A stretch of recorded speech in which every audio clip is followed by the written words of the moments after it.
Assalamualaikum warahmatullahi wabarakatuh. Bertemu kembali pada mata kuliah Manajemen Lembaga Pendidikan. Nah, pada pertemuan kali ini kita sudah memasuki pertemuan ke-9. Pada pertemuan ke-9 ini kita akan membahas mengenai manajemen di lembaga pendidikan pesantren. Adapun yang menjadi tujuan pembelajaran kita pada pertemuan kali ini yaitu menjelaskan makna pesantren, kemudian menjelaskan perencanaan dalam pendidikan pesantren, menjelaskan pengorganisasian dalam pendidikan pesantren, menjelaskan kepemimpinan dalam pendidikan pesantren, menjelaskan pengendalian dalam pendidikan pesantren, serta menjelaskan beberapa jenis-jenis pondok pesantren. Baik, kita masuk saja ke materi kita, yaitu mengenai makna pesantren. Nah, di dalam KBBI, ya, Kamus Besar Bahasa Indonesia, itu pesantren itu dikatakan sebagai tempat santri atau tempat murid-murid belajar mengaji. Nah, ini menurut KBBI. Selanjutnya bagaimana pengertiannya? Pesantren itu sendiri memiliki pengertian yaitu pendidikan keagamaan yang mempunyai tujuan mewujudkan tujuan pendidikan nasional melalui jalur keagamaan. Nah, jadi sebenarnya tujuan dari pendidikan di dalam pesantren itu sama dengan lembaga pendidikan lainnya, yaitu untuk mewujudkan tujuan pendidikan nasional. Hanya saja yang membedakannya kalau untuk pesantren itu dia lebih kepada jalur keagamaan. Nah, ini yang perlu saudara garis bawahi ya. Nah, oke, jadi dia lebih kepada keagamaan. Seperti ini. Ya. Selanjutnya kita lihat status pondok pesantren. Status pondok pesantren itu sendiri itu dikaitkan dengan sistem pendidikan nasional, yaitu pasal 30 Undang-Undang Nomor 20 Tahun 2003 tentang Sistem Pendidikan Nasional. Nah, di mana di dalam sistem pendidikan nasional itu ya ada beberapa poin mengenai pendidikan keagamaan. Di antaranya itu yang pertama, pendidikan keagamaan itu diselenggarakan oleh pemerintah dan atau kelompok masyarakat dari pemeluk agama sesuai dengan peraturan perundang-undangan. Kemudian yang kedua ada pendidikan agama itu berfungsi mempersiapkan peserta didik menjadi anggota masyarakat yang memahami dan mengamalkan nilai-nilai ajaran agamanya dan atau menjadi ahli ilmu agama. Nah, begitu ya. Itu ada di dalam Undang-Undang Nomor 20. Nah, pendidikan keagamaan yang poin ketiga yaitu pendidikan keagamaan itu dapat diselenggarakan pada jalur pendidikan formal, non formal ataupun informal. Selanjutnya, pendidikan keagamaan itu berbentuk pendidikan diniyah pesantren ya ataupun bentuk lainnya yang sejenis. Nah, itulah status pondok pesantren yang dikaitkan dengan sistem pendidikan nasional pasal 30 Undang-Undang Nomor 20 Tahun 2003. Seperti itu. Ini mengenai makna pesantren. Nah, sementara itu ya, pemerintah sendiri melalui Kementerian Keagamaan ya, Kementerian Keagamaan RI itu telah menunjukkan kepeduliannya dengan membuat pedoman dan menerbitkan pedoman bagi pembinaan pondok pesantren. Nah, jadi pemerintah itu memberikan ataupun menunjukkan kepeduliannya melalui Kementerian Agama Republik Indonesia itu dengan membuat dan menerbitkan berbagai pedoman bagi pembinaan pondok pesantren. Nah, apa saja pedoman yang sudah dibuat dan diterbitkan oleh Kementerian Agama RI ya? Itu yang pertama adalah pembakuan sarana pendidikan. Nah, jadi ada pedoman bagi pondok pesantren itu yaitu tentang pembakuan sarana pendidikan. Selanjutnya ada pedoman tentang petunjuk teknis. Nah, ada yang ketiga pedoman mengenai manajemen pondok pesantren. Selanjutnya ada pedoman mengenai panduan organisasi santri. Kemudian ada pedoman mengenai kewirausahaan santri. Kemudian ada pedoman mengenai panduan palang merah remaja atau PMR santri. Pedoman mengenai visi misi, strategi dan program DIT PK Pontren atau Direktorat Pendidikan Keagamaan dan Pondok Pesantren. Kemudian yang ke-8 yaitu pedoman kegiatan belajar mengajar paket A, paket B, paket C di pondok pesantren. Nah, jadi di pondok pesantren itu juga ada paket-paketnya. Nah, inilah bentuk kepedulian dari pemerintah yang melalui ya yang didelegasikan melalui Kementerian Agama RI dengan membuat ataupun menerbitkan berbagai pedoman. Nah, 8 pedoman inilah yang dibuat bagi pembinaan pondok pesantren oleh pemerintah itu sendiri. Nah, itu ya. Ini dia mengenai pedoman bagi pembinaan pondok pesantren. Selanjutnya kita lihat bagaimana sih eksistensi pondok pesantren itu sendiri. Nah, pondok pesantren ya itu pada saat ini itu khususnya pesantren tradisional itu masih menghadapi problema. Nah, kenapa? Ya karena sifatnya masih tradisional. Problemanya itu bisa secara internal maupun eksternal.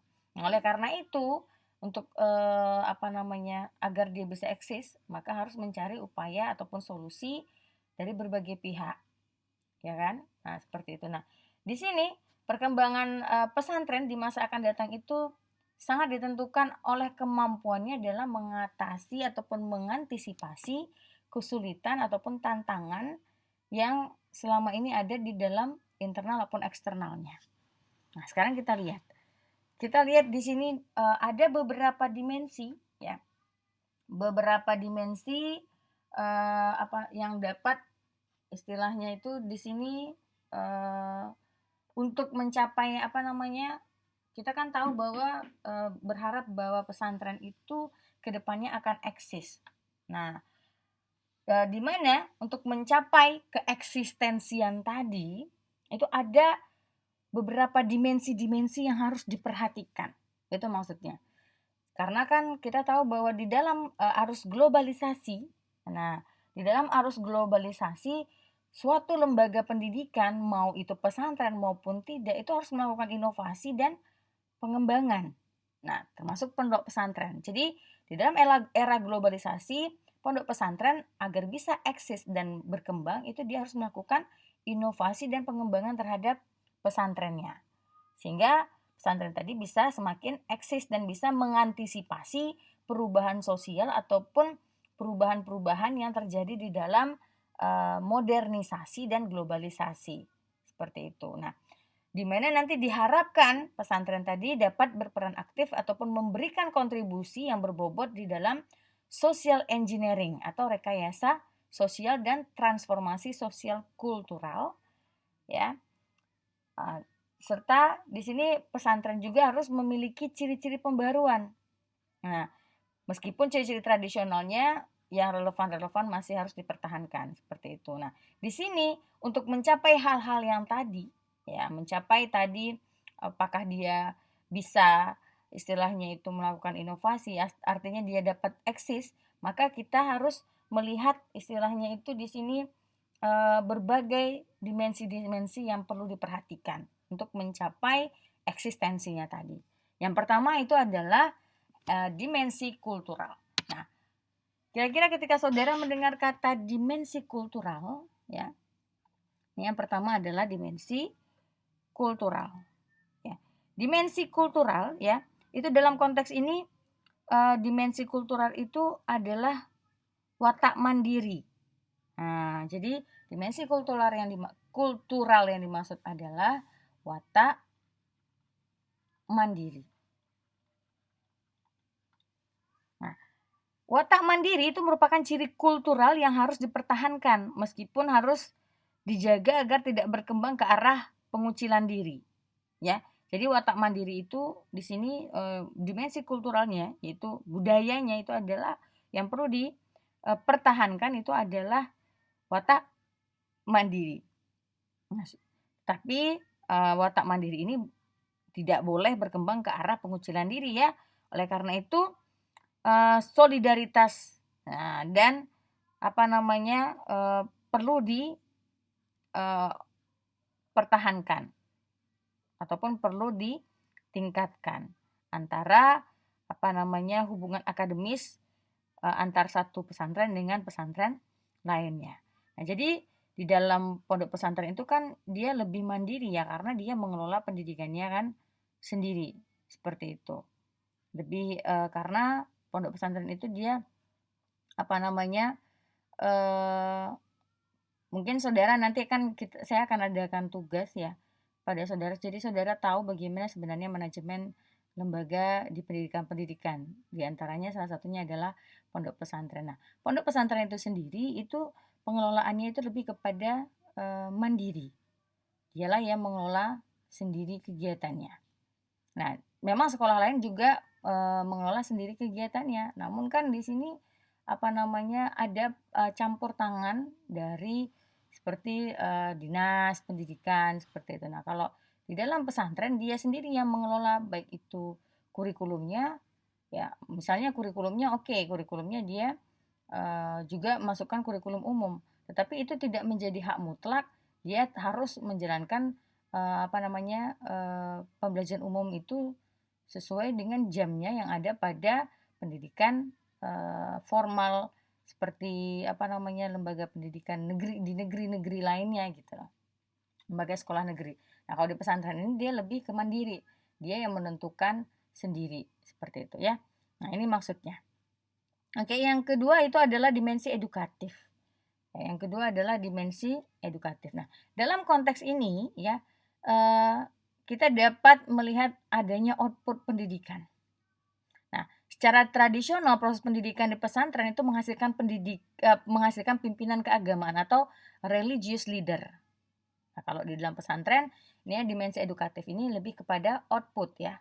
Kalau di pesantren itu outputnya itu lebih kepada yang secara tradisionalnya output pendidikannya itu adalah menghasilkan pimpinan keagamaan atau religious leader atau setidaknya itu religious people lah yang berorientasi kepada masyarakat setempat. Nah, makin berkembangnya ya diferensiasi, spesialisasi ya dan adanya tuntutan kebutuhan baru dalam proses pembangunan, maka makin berkembang pula kebutuhan masyarakat. Nah, sekarang peranan pesantren itu akan lebih besar kontribusinya kepada transformasi yang namanya sosial kultural. Ya. Nah, di sini pesantren itu harus dapat menjawab tuntutan kebutuhan baru. Nah, kebutuhan barunya apa? Yaitu menghasilkan pimpinan yang berjiwa memiliki jiwa keagamaan, ya, memiliki sifat keagamaan, watak keagamaan, tetapi dengan kemampuan kemampuan secara keilmuannya juga bagus. Nah, seperti itu. Ya, itulah nanti yang akan menyebabkan eksistensi dari pondok pesantren. Jadi, seperti sekarang kan banyak tuh dokter-dokter pintar ya, dokter-dokter pintar yang religius. Ya, misalnya kita sebut saja Zaidul Akbar. Nah, itu beliau itu salah satu contoh ya. Kita bisa melihat bahwa orang yang religius itu juga memiliki ilmu yang bagus kan seperti itu. Itu salah satu contoh ya. Nah, atau banyak juga orang yang misalnya ada tamatan pesantren kemudian dia istilahnya itu menjadi orang yang ahli dalam bidang tertentu. Nah, banyak yang seperti itu juga. Oke, itu dia maksudnya dimensi edukatif, output ya. Selanjutnya dimensi sosial. Dimensi sosial di sini ya. Dimensi sosial itu dalam konteks ini pesantren itu dapat dikembangkan menjadi lembaga pusat kegiatan belajar masyarakat atau community learning center yang berfungsi untuk apa? Menyampaikan teknologi baru yang cocok buat masyarakat setempat dan memberikan pelayanan sosial maupun keagamaan. Nah, di sini pesantren itu sendiri ya menjadi pusat kegiatan belajar masyarakat atau sini dimensi sosial itu yaitu pusat belajar masyarakat. Di mana masyarakat itu sendiri itu sebagai apa? Berfungsi sebagai laboratorium sosial di mana pesantren itu melakukan eksperimentasi pengembangan masyarakat. Nah, dengan demikian terciptalah hubungan timbal balik antara pesantren dan masyarakat setempat yang bersifat simbiosis mutualisme. Nah, jadi ini dia beberapa dimensi yang harus kita perhatikan jika pondok pesantren itu ingin eksis. Nah, karena masa depan pondok pesantren itu sangat ditentukan oleh faktor manajerial globalisasi juga. Ya, di mana istilahnya itu bagaimana suatu pesantren itu dapat memanage memanage lembaganya itu untuk menghadapi yang namanya globalisasi. Seperti itu. Ya. Oke, selanjutnya kita masuk pada perencanaan dalam pendidikan pesantren. Ya. Perencanaan dalam pendidikan pesantren itu sendiri, oke, itu ada di ada disusun atas 5 question word, ya, 5 kata pertanyaan. Nah, ya, itu what, why, when, where, who, dan how. Nah, sekarang kita lihat ada kata what. Nah, jadi di dalam perencanaan dalam pendidikan pesantren itu what.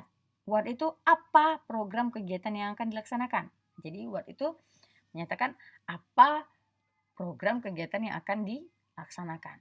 Kemudian why. Why itu mengapa kegiatan itu dilaksanakan. Kemudian when, kapan kegiatan dilaksanakan. Kemudian where, itu di mana kegiatan dilaksanakan.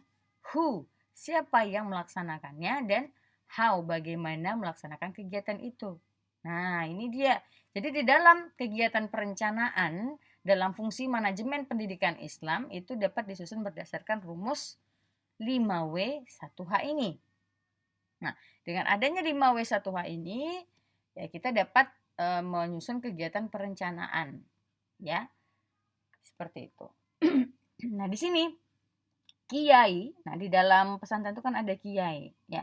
Kiai itu dituntut mempunyai kemampuan mengelola semua komponen pendidikan Islam. Nah, jadi prinsip pendidikan Islam itu adalah membina, ya, segenap kebutuhan santri selama belajar di pondok pesantren. Nah, apa saja kira-kira hal-hal yang perlu dibina? Yaitu bisa kebutuhan fisiologisnya, ada kebutuhan keagamaannya, ada kebutuhan sosialnya, ada kebutuhan penghargaannya ataupun kebutuhan aktualisasi dirinya, seperti itu, ya. Nah, sekarang kita bahas mengenai perencanaan esensi kebutuhan santri. Nah, tadi saya sudah ungkapkan bahwa kiai itu dituntut mempunyai kemampuan dalam mengelola semua komponen pendidikan Islam. Ya, di antaranya itu yaitu adalah membina segenap kebutuhan santri selama belajar di pondok pesantren. Ya. Nah, apa saja itu? Ada kebutuhan fisiologis, kebutuhan keamanan, kebutuhan sosial, kemudian ada kebutuhan prestise atau penghargaan, kemudian ada aktualisasi diri yang meliputi physiological, safety, social, esteem, and self-actualization needs, serta kurikulum pembelajaran. Nah, inilah yang menjadi kebutuhan-kebutuhan santri tadi. Nah, kita coba lihat untuk kebutuhan fisiologis. Nah, kebutuhan fisiologis itu apa saja? Kebutuhan fisik yang mencakup fisik yang kebutuhan yang dibutuhkan oleh fisik dari santri tadi. Nah, santri tadi itu muridnya ya. Kalau kita kan murid namanya siswa. Jadi kalau di pesantren itu namanya santri. Atau ada yang belum memahami, ya. Apa saja kebutuhan fisiologis santri? Itu diantaranya adalah kebutuhan sandang. Nah, gitu. Kebutuhan sandang. Kebutuhan sandangnya itu juga harus direncanakan. Karena kan yang namanya santri itu pondok pesantren kan dia mondok, tinggal di sekolah, seperti itu ada pondoknya. Nah, kebutuhan sandang itu sangat diperlukan perencanaannya.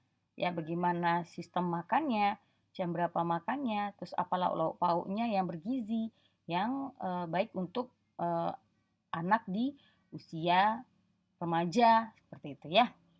Nah, kemudian apalagi ada kebutuhan papannya, ada sandang, kemudian ada papan, tempatnya.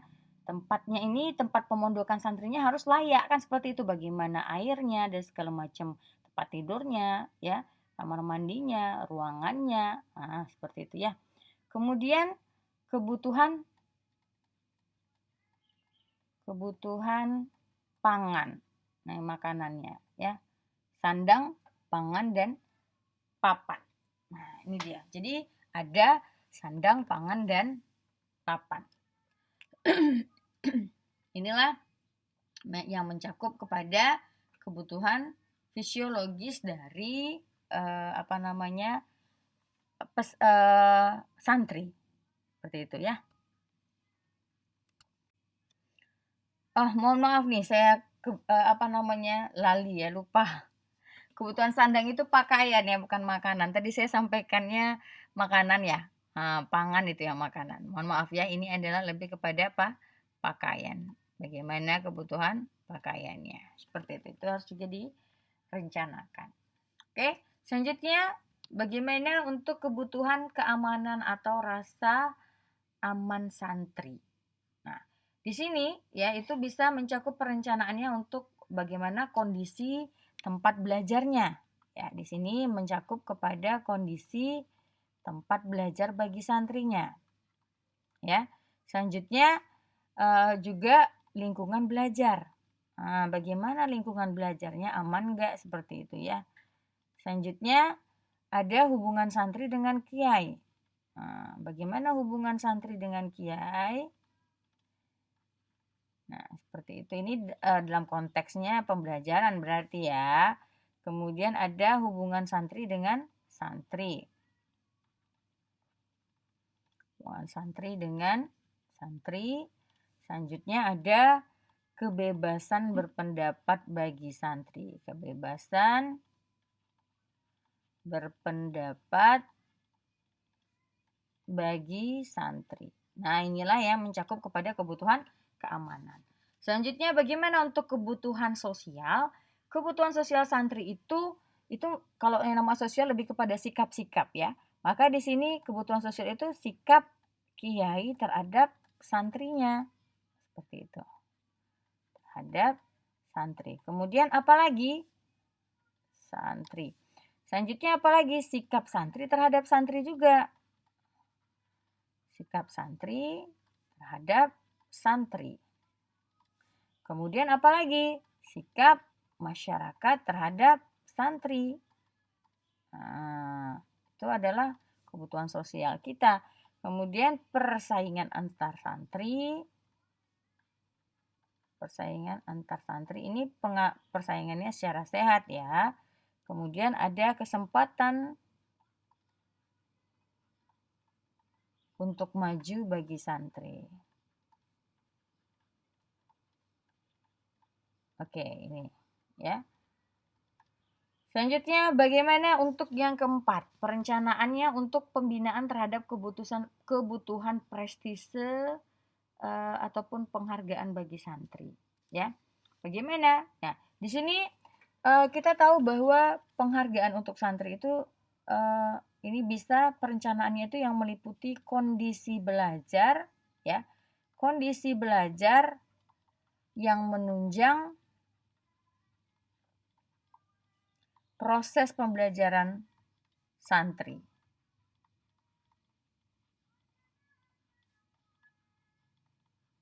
Nah, itu dia. Ya, ini perlu direncanakan. Kemudian penghargaan terhadap prestasi santri. Ini kebutuhan prestise ini kebutuhan yang tambahan ya, kondisi belajarnya menunjang proses pembelajaran santri. Kemudian penghargaan terhadap prestasi santri. Nah, bagaimana penghargaan terhadap santri-santri mungkin yang berprestasi dan segala macam itu perlu juga direncanakan. Selanjutnya ada perencanaan esensi kebutuhan santri dari segi aktualisasi diri bagi santri. Yaitu ini meliputi yaitu kesempatan ya, kesempatan untuk mengekspresikan diri. Nah, kesempatan untuk mengekspresikan diri bagi santri tentunya. Selanjutnya apa? Yang kedua yaitu kesempatan untuk mengikuti kegiatan pengembangan diri. Mengikuti kegiatan pengembangan diri bagi santri. Seperti itu. Oke. Selanjutnya ada kurikulum. Nah, di dalam kurikulum pembelajaran itu ada visi misi pondok pesantren. Nah, jadi Yang perlu direncanakan itu yang pertama tentunya adalah visi, misi dari pondok pesantren, kan seperti itu.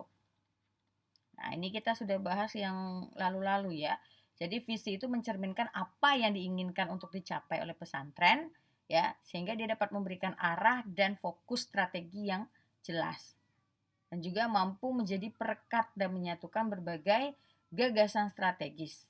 Seperti itu. Nah, visi itu juga harus memiliki orientasi terhadap masa depan. Visi itu juga harus mampu menumbuh kembangkan komitmen dari semua unsur dan mampu juga menjamin kesinambungan kepemimpinan organisasi di pesantren. Nah, berdasarkan visi itu kita perlu juga merencanakan yang namanya misi. Nah, misalnya ya, melaksanakan pendidikan dan pengajaran yang berkualitas. Nah, itu adalah misinya dengan kompetensi pencapaian tertentu ya. Nah, ataupun misinya misalnya menyiapkan santri berkualitas dan berkepribadian Islam. Seperti yang saya ungkapkan tadi, dia selain dia memiliki keahlian tertentu dalam bidang ilmu sains sosial dan teknologi kemasyarakatan, dia juga memiliki kepribadian Islam seperti itu ya. Nah, itu dia yang pertama yang perlu direncanakan adalah visi misi pondok pesantren. Selanjutnya apalagi yang perlu direncanakan ya? Yang perlu direncanakan selanjutnya itu adalah tujuan pendidikan pondok pesantren. Setelah visi misi berarti tujuan pendidikannya. Tujuan pendidikan pondok pesantren. Nah, jadi apa itu tujuannya? Tujuannya itu kan kalau dalam pondok pesantren itu memuat gambaran tentang nilai-nilai yang baik, nilai yang luhur ataupun nilai-nilai yang pantas ataupun yang benar tentang kehidupan. Nah, jadi tujuan pendidikan di pondok pesantren itu ada dua fungsi. Itu fungsinya memberikan arah ya kepada segenap kegiatan pendidikan, dan yang kedua itu memiliki fungsi yaitu sebagai sesuatu yang ingin dicapai ya oleh segenap kegiatan pendidikan pondok pesantren. Nah, jadi tujuan pendidikan di pondok pesantren itu ada dua, yaitu yang pertama itu memberikan arah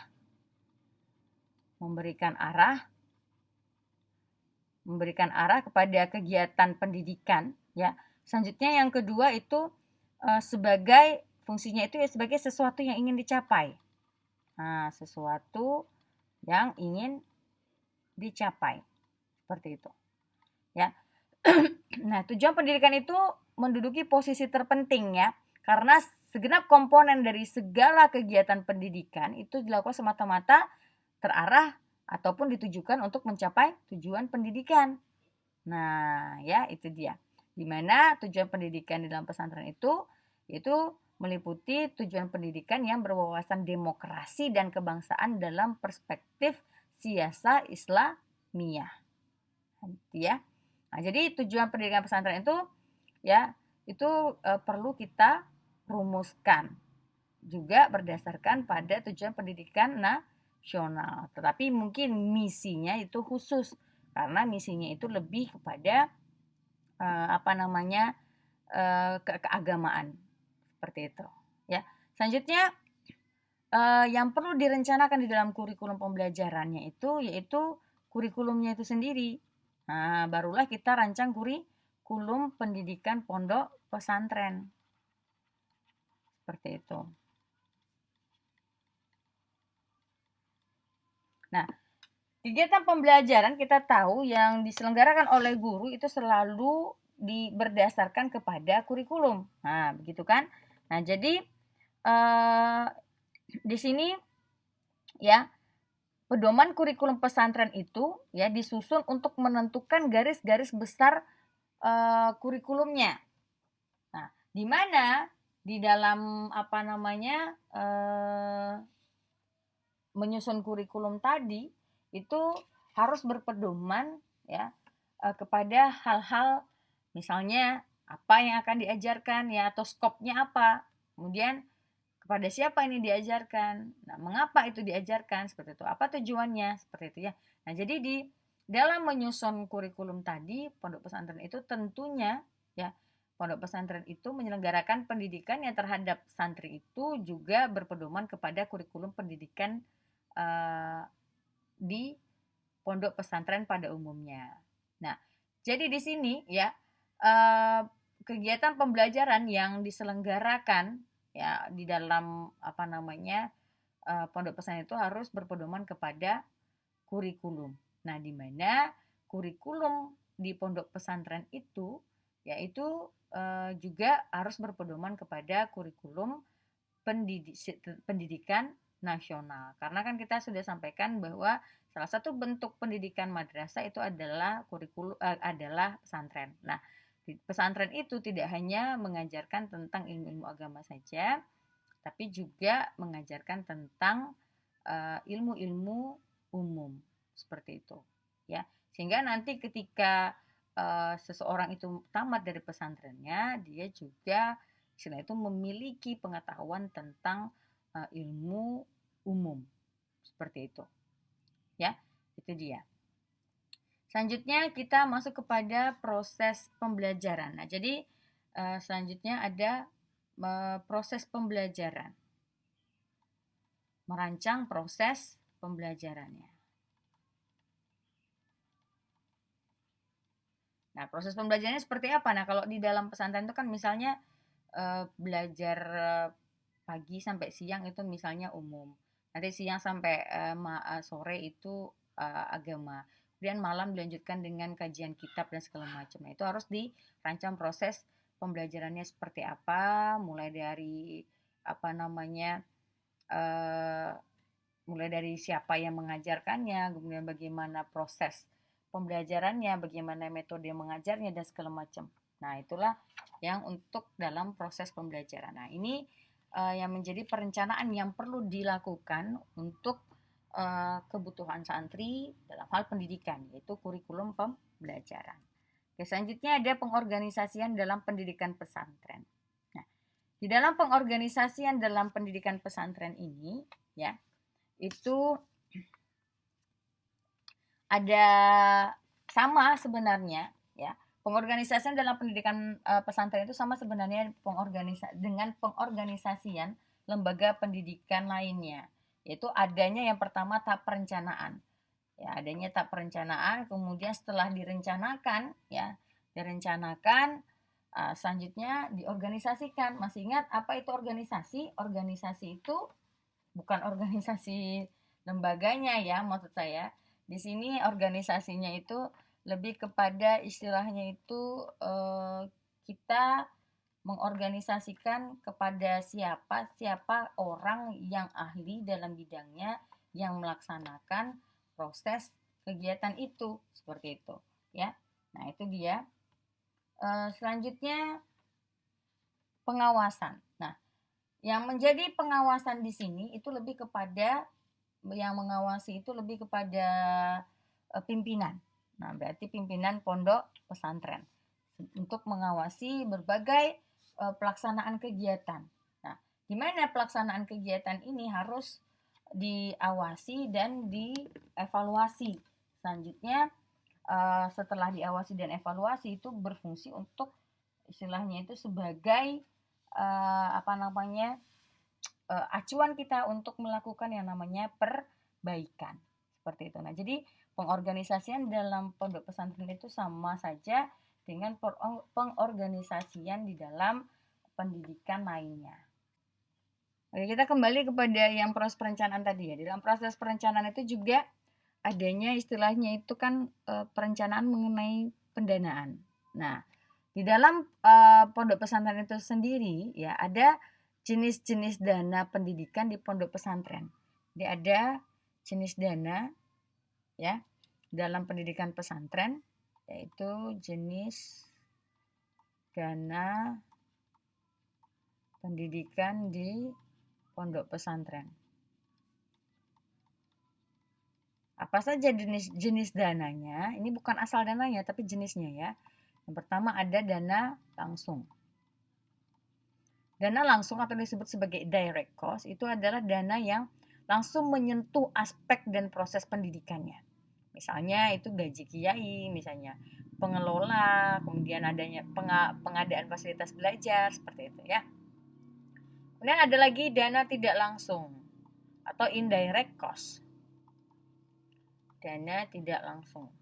Kalau tadi dana langsung itu dia langsung menyentuh aspek dan proses pendidikan, berarti kalau dana tidak langsung itu pengeluaran yang tidak langsung menunjang penyelenggaraan pendidikan. Nah, jadi pengeluarannya itu tidak secara langsung menunjang penyelenggaraan pendidikan. Namun di sini memungkinkan kelancaran proses pendidikan, misalnya dana hidup santri, dana transportasi ke pondok pesantren, dana kesehatan, ya, uang saku, dan lain-lain. Nah, itu dia ya. Selanjutnya ada jenis dana yang ketiga itu adalah dana kesempatan. Nah, dana kesempatan atau opportunity cost.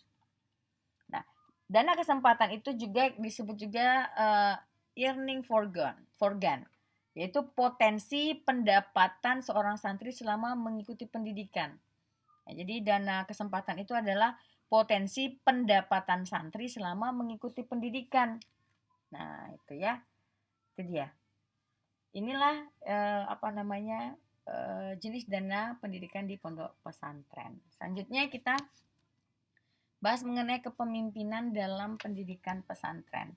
Nah, kepemimpinan di dalam pendidikan pesantren.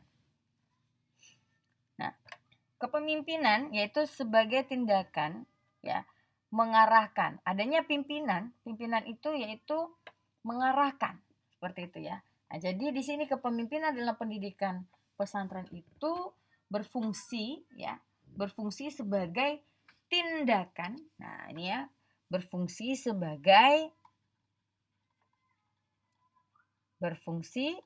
sebagai tindakan mengarahkan pekerjaan yang perlu dilaksanakan dalam sebuah organisasi.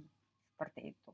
Nah, oleh karena itu ya di sini fungsi dari yang namanya mengarahkan ya berarti di sana kita harus mengaitkan perencanaan tadi kan, mengarahkan pekerjaan. Tadi kan kita sudah tahu bahwa di dalam menjalankan suatu lembaga pendidikan itu adanya proses perencanaan, adanya proses organisasi, adanya pengorganisasian dan ada proses pengawasan kan seperti itu. Nah, jadi fungsi kepemimpinan ini itu lebih diarahkan atau dikaitkan dengan 3 tahapan tadi, yaitu proses perencanaan, organisasi, dan pengawasan. Nah, seperti itu ya. Nah, jadi pada dasarnya itu kepemimpinan itu kan mengarahkan dan mempengaruhi ya.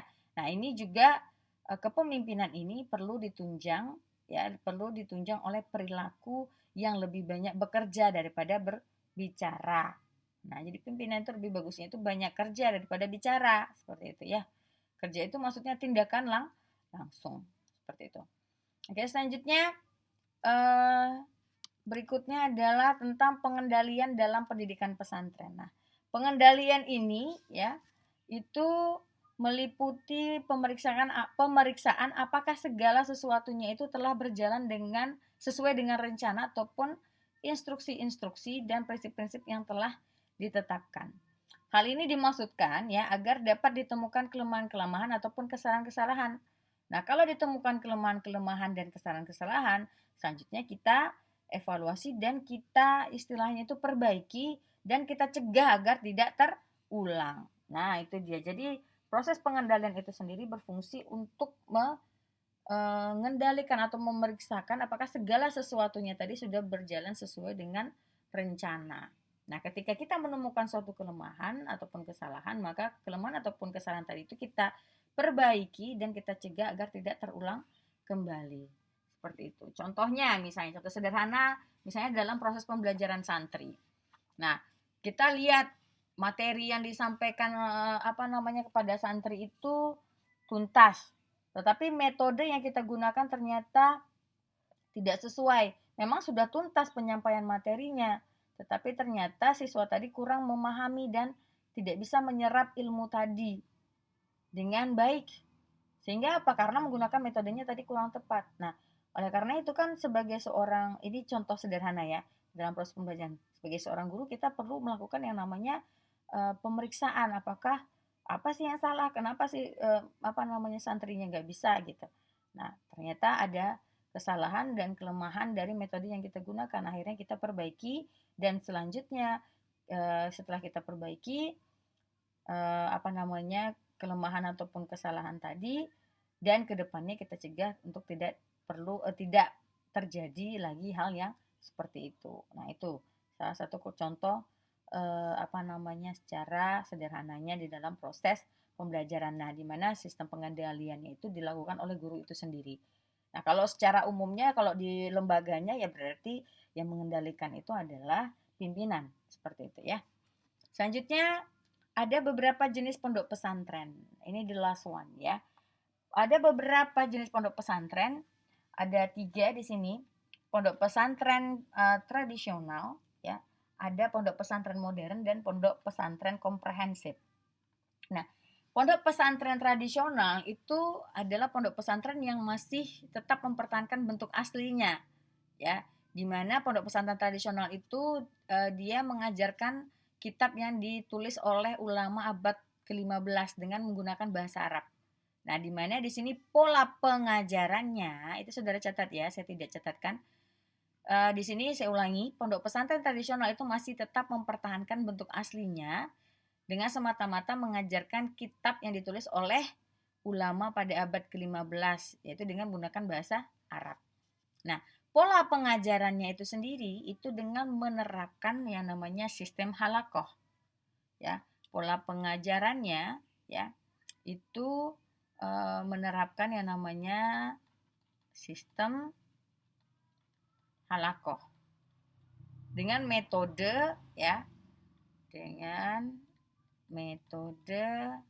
sorogan dan bandungan. Nah, di mana di sini ya sistem ini tadi yaitu seorang kiai itu mengajari santri-santrinya itu berdasarkan pada kitab-kitab klasik yang ditulis dalam bahasa Arab abad pertengahan dengan sistem terjemahan maksudnya di sini ya yang dilaksanakan di masjid ataupun di surau.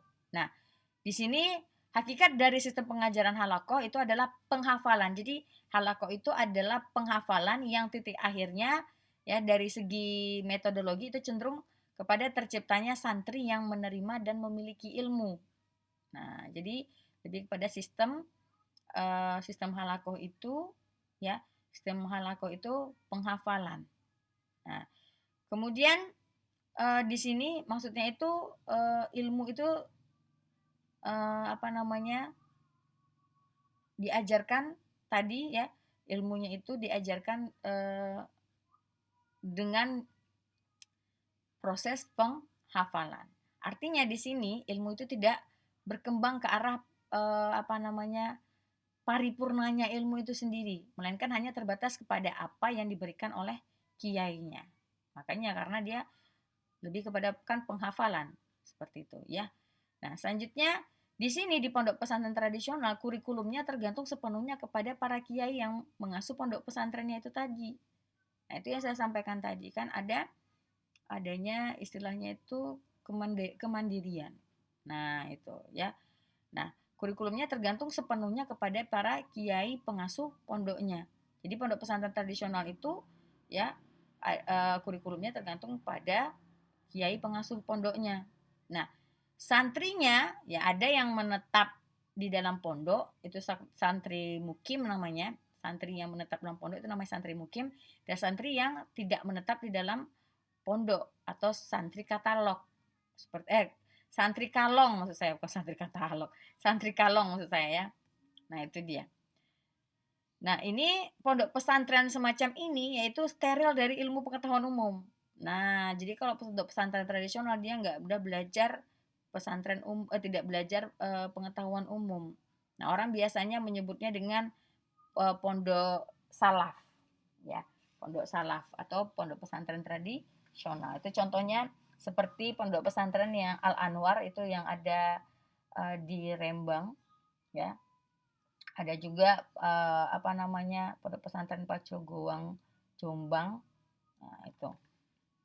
Nah, di sini pondok pesantren ini ya ada beberapa karakteristik itu untuk karakteristiknya itu tadi saya sudah sampaikan ada yang pertama tadi karakteristiknya itu ya pengajarannya itu dengan sistem halakoh ya. Sistem pengajarannya halakoh dengan metode Sorogan dan Bandongan. Selanjutnya itu pondok pesantren ini ya kurikulumnya tergantung sepenuhnya kepada kiai pengasuh pondoknya. Nah, yang ketiga itu pondok pesantren ini steril dari ilmu pengetahuan umum. Nah, yang biasanya disebut dengan istilah pondok salaf. Selanjutnya itu ya, pesantren ini karakteristiknya itu dalam proses pembelajarannya dia mengkaji kitab kuning atau kitab salaf. Kemudian adanya kegiatan intensifikasi musyawarah atau yang disebut sebagai batsul masail. Kemudian di sini juga berlakunya sistem diniyah ataupun klasikal. Nah, itu dia ya. Nah, ini dia dan kegiatan-kegiatan lainnya. Oke. Selanjutnya ada pondok pesantren modern. Pondok pesantren modern itu pengembangan tipe pesantren tradisional ya. Karena orientasi belajarnya cenderung mengadopsi seluruh sistem belajar klasik dan meninggalkan sistem belajar tradisional. Di mana penerapan sistem belajar modern ini itu terlihat dari penggunaan kelas belajar. Nah, penggunaan kelas belajarnya baik dalam bentuk madrasah maupun sekolah. Jadi kurikulum yang dipakai itu adalah kurikulum sekolah atau madrasah yang berlaku secara nasional. Itu adalah pondok pesantren modern. Nah, santrinya ada yang menetap ataupun ada juga yang tersebar di sekitar pondok pesantren. Nah, jadi nggak harus di pondoknya itu ya. Kemudian di sini kedudukan para kiai itu sebagai koordinator pelaksana proses belajar mengajar dan sebagai pengajar yang berlangsung di kelas. Nah, jadi perbedaannya di sini dengan madrasah itu terletak pada porsi pendidikan agama dan bahasa Arab yang lebih menonjol sebagai kurikulum lokal. Jadi pondok pesantren modern ini mirip dengan madrasah, tetapi yang membedakannya itu adalah terletak pada porsi pendidikan agamanya dan bahasa Arabnya. Kalau di pesantren modern itu pendidikan agama dan bahasa Arabnya lebih menonjol, ya, yang digunakan sebagai kurikulum lokal. Nah, jadi di dalam pondok pesantren ini itu juga sudah memasukkan pendidikan umum, ya, pendidikan umum ke pesantren, yaitu SMP, SMA, SMK, yaitu ada di dalam pondok pesantren modern ini. Jadi istilahnya itu di sini dia tidak semata-mata istilahnya itu pembelajarannya kepada pengajaran agama saja, tetapi sudah memasukkan kurikulum sekolah yang beracuan kepada kurikulum pendidikan nasional seperti itu ya. Itu dia. Selanjutnya ada selanjutnya kita masuk kepada pondok pesantren komprehensif. Nah, apa itu maksudnya pondok pesantren komprehensif ya? Pondok pesantren komprehensif itu disebut juga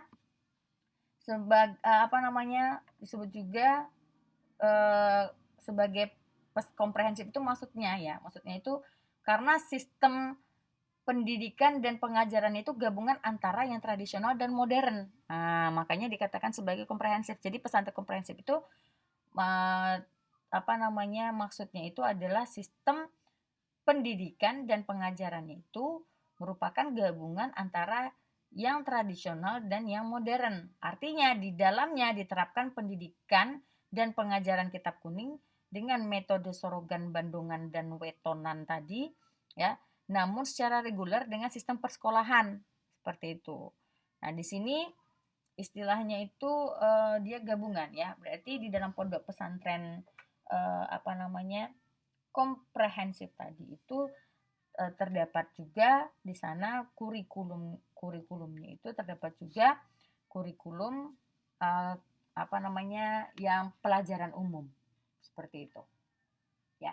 Nah, jadi di sini ya nanti berarti saudara kalau gabungan nih berarti ada umumnya ya, ada ada keagamaannya seperti itu. Nah, cuman dia komprehensif ini dia gabungan. Jadi kegiatan yang ada di pendidikan pondok pesantren tradisional ada dan pesantren modern juga ada dalamnya. Jadi dia istilahnya itu lebih kompleks karena lebih merupakan gabungan. Ya, itu dia. Nah, ini dia mengenai manajemen lembaga pendidikan di pesantren. Oke, habis ya. Selesai Demikian pertemuan kita pada, pertemuan ke-9, nanti akan ada tugas, silakan saudara lihat di bawah-nya. Ya, saya akhiri dengan assalamualaikum warahmatullahi wabarakatuh.